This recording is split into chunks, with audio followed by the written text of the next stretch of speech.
today's video guys, magluluto po tayo ng tahong. Nakakamiss mag-ulam ng tahong guys.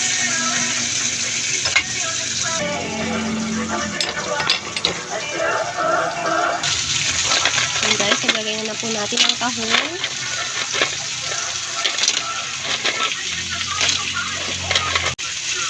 Ayan siya.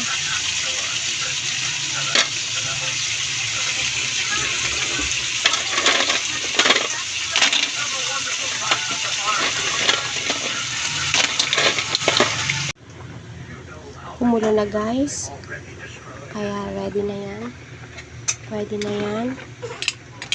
hindi siya pwedeng masobrahan ng luto yung ganito guys, kasi liliit yung kanyang laman at matatanggal. Ito guys, pwede na pala ito, luto na, kain po tayo. Happy lunch time.